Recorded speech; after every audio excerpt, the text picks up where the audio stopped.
Kwa tout sakrifis nou fè pou chéri. Kob mwen gen men preske pa etan mwen pou m kapap paye universite pou travay matin, midi et soir men. Se paske mwen Paske mwen ki fè m fè tout sa pou chéri. M ap sauve nan travay vin jwen men. Pou pa si m batre moun ba m tap jam fè tout sakrifis sa pou.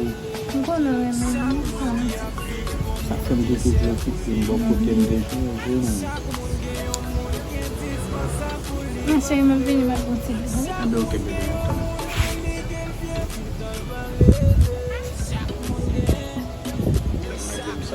Kan kaki dulu jam lain.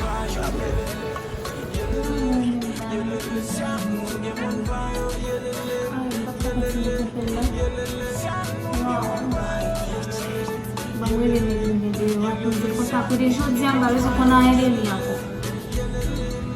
Kita continue kita lagi.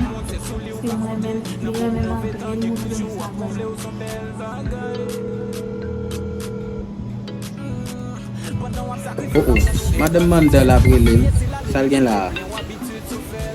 Allo, tande sambal du la. Silas, pigo parler non, pas parler. Quand moi fin parler avant. Après de jodi a, m pral commencer respecter mari, OK?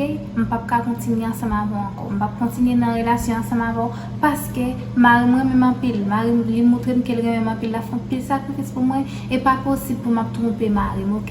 Et m pa ka continuer ensemble avant. C'est ça me dit cadeau, mais m'a toujours songer si bel moment de qu'on passe ensemble yo, m'a songer côté que nous te kon très bien, nous te kon et silence dem fin parler. Dem fin parler.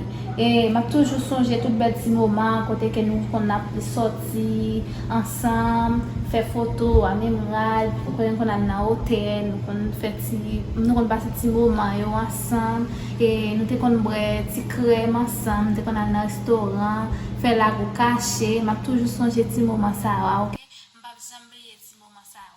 Et c'est ça me dit raison après de jodi a parler encore et m'pa besoin qu'on a aidé ou encore et puis quand même qu'on Pigo ou prend nouvelle moi et puis pigo relé m'pral tout bloquer depuis qu'on y a la même m'pral tout bloquer.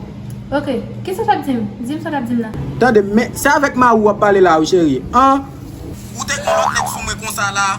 Ou maintenant m'a vinn en dedans pour. M'a vinn en dedans pour. Mais Amari t'a parlé là? M'a gravé. Belle beauté. Got no good pick.